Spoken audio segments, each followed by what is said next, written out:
After my brother got married and moved out, I was left alone with my mother. While I've always been grateful for how she raised me, her recent behavior has been incredibly frustrating. Despite all the financial support I provided, she suddenly pushed me away. What hurt even more was realizing that my brother and his wife played a role in her decision. I couldn't shake the resentment I felt toward them, and deep down, I promised myself that I would repay the betrayal tenfold. My name is Emily, and I'm 25 years old. Life hasn't been easy lately. My father passed away a few years ago, and my older brother, Tom, who's 10 years older than me, moved out after getting married. Now it's just me and my mother under one roof. To be honest, living with her hasn't been pleasant. Once I started working, she quit her part-time job and became completely dependent on me. She treated me like her personal servant, constantly demanding, "Emily, is dinner ready yet? Or I ran out of money this month. Give me another $200. Her endless requests made my life exhausting. People have told me I should just move out, and I thought about it many times, but she's my only remaining family at home. After my father's death, she was the one who raised both me and Tom, who now lives far away with his wife, Catherine. He never offered to help, and Catherine made it clear that she wanted nothing to do with my mother. Despite all of this, leaving my mother behind never felt like an option. I felt a responsibility toward her, but I was also a human being with limits. No matter our relationship, there was only so much I could endure. Today, I finally snapped. "Mom, some money is missing from my wallet again. Did you take it?" I asked, my patience wearing thin. "What an awful thing to accuse me of. I just borrowed it for a little shopping," she shot back defensively. "Borrowed? You never pay me back. Stop taking my money without asking. Do you even realize everything I did to raise you? You should be grateful," she yelled. "I know, Mom, and I appreciate it, but that doesn't mean you can take whatever you want from me. I work hard for my money, and I have a right to decide how I spend it." Every time we had an argument, she threw the same words at me: "I raised you, or you wouldn't be here without me." No matter what I said, she always turned the conversation back to how much she had sacrificed. The truth is, I earn a good salary. Even if I gave her $2,000 a month, I could still live comfortably, but I refused to let her treat me like an endless source of money. Then one evening, I came home from work and found Tom and Catherine sitting in my apartment. I hadn't seen them since my father's funeral, and we had barely spoken in years. "Hey, Emily, it's been a while. You still have that gloomy aura around you, huh?" Tom said with a smirk. His teasing hadn't changed since we were kids. He always looked down on me. "Why are you here, Tom?" I asked bluntly. "Do I need a reason to visit my parents' house?" He replied casually. "This isn't our family home, Tom. That house was sold after Dad passed away. I'm renting this place with my own money. Don't be so stingy. We're family, right?" Before I could respond, Catherine chimed in with a smug smile. "Emily, you're still as uptight as ever. With an attitude like that, no wonder you're still single." She said it so casually, like she didn't even realize how rude it was. It was clear, just like Tom, she had no respect for me. Frustrated, I ate dinner alone and went to my room while my mother happily chatted away with them. From that day on, Tom and Catherine started visiting more frequently, and what annoyed me most, they acted like they owned the place. "Tom, what's going on? This is my apartment. You can't just show up whenever you want," I finally confronted him. "What's your problem?" "I just want to see Mom. She's our mother too," he said, acting like he cared. "You never called or visited until now." "That's none of your business." He dismissed me. "Speaking of which, I'm starving. Make me something to eat, quick." I stared at him in disbelief. Was he serious? This was my home, not his. "I want some cake. Emily, buy me one," Catherine added, as if I were her servant. And to my surprise, even my mother joined in. "You just got off work, right? You have time. Stop being lazy and go buy it already." It was ridiculous. Catherine, who had once made it clear she didn't want to live with my mother, was suddenly acting all friendly, and Tom carried himself with an arrogant attitude, as if being the eldest son gave him special privileges. Something was off. I didn't know what they were up to, but I knew it wasn't good. A few days later, I found out exactly what their plan was. "Emily, I've had enough. I can't live with you anymore," my mother announced abruptly. "What?" I froze. "I'm done living with someone as slow, lazy, and unpleasant as you. I've decided I'm moving in with Tom and Catherine." For a moment, I couldn't process her words. "You're moving in with them?" Tom and Catherine, who had always wanted nothing to do with her, were suddenly welcoming her into their home. Just then, Tom and Catherine arrived, as if on cue. "What's going on? You always said you'd never live with Mom," I questioned them.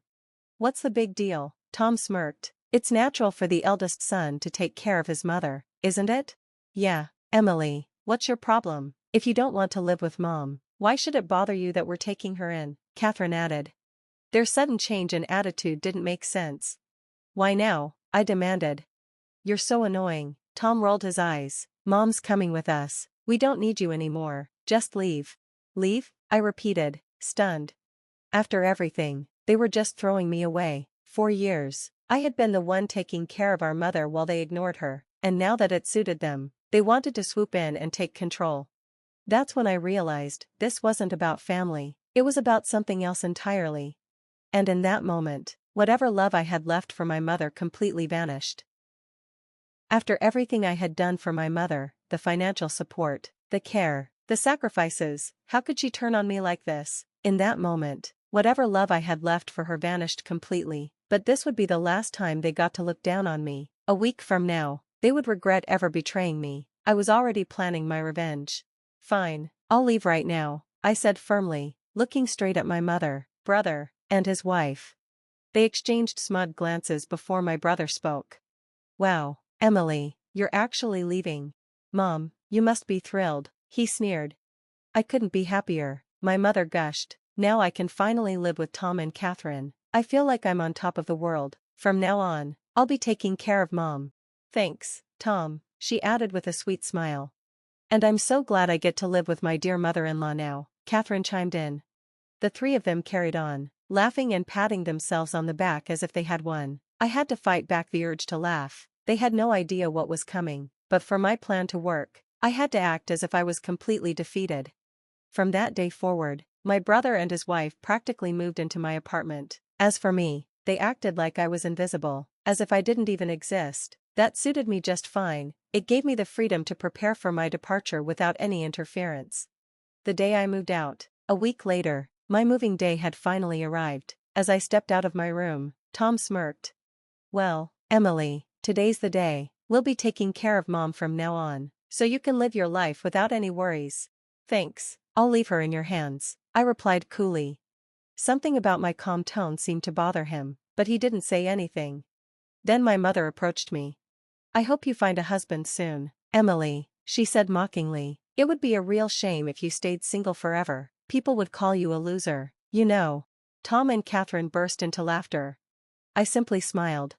"That's true, but from now on, I've decided to live for myself. I mean, I don't have to take care of you anymore, right?"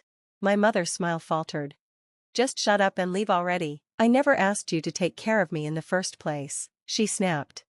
I was already planning to leave, but before I could step out, the doorbell rang. Ding dong. "Oh, looks like they're here," I said casually. I walked over and opened the door. The moving company employees I had scheduled arrived right on time. They quickly got to work, carrying out the belongings from my room, but then, I turned to the living room and gestured at the rest of the apartment. "Oh, and please take all the appliances and furniture in these rooms too," I instructed. For a moment, there was silence, then, in perfect harmony, the three of them shrieked in confusion. "The TV, the fridge, the microwave, even the cleaning robot?" I nodded. "Oh, and don't forget the sofa, dining table, and bed, take everything." My mother finally snapped. "What are you doing? Stop this madness." "Doing something strange? What do you mean?" I asked innocently.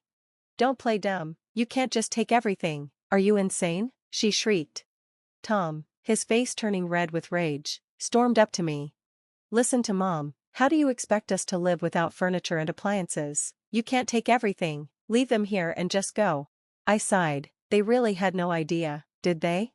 "Are you seriously misunderstanding something?" I asked, crossing my arms. "Everything in this apartment, including the apartment itself, belongs to me." Tom scoffed.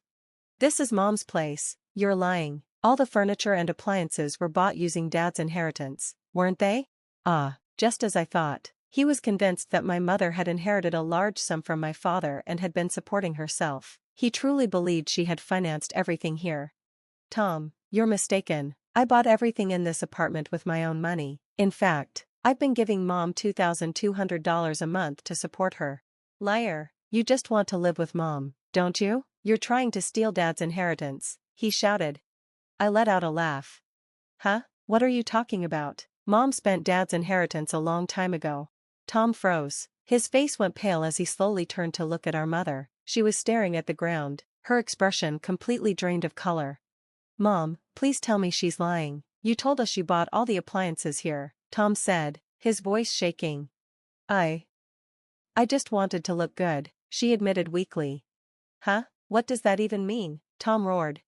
He finally realized the truth. The only reason he and Catherine had agreed to take my mother in was because they thought she still had money, but now that they knew she was broke, their attitudes changed in an instant. If there's no inheritance, then what's the point of living together? Tom shouted.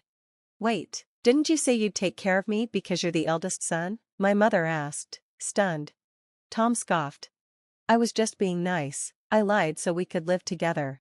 For the first time, my mother's face twisted in horror. She had thrown me aside for her golden son, only to realize too late that his kindness was never real. Honestly, she should have seen this coming. If Tom had actually cared about her, he would have checked in before now, but he hadn't. That alone should have been a red flag.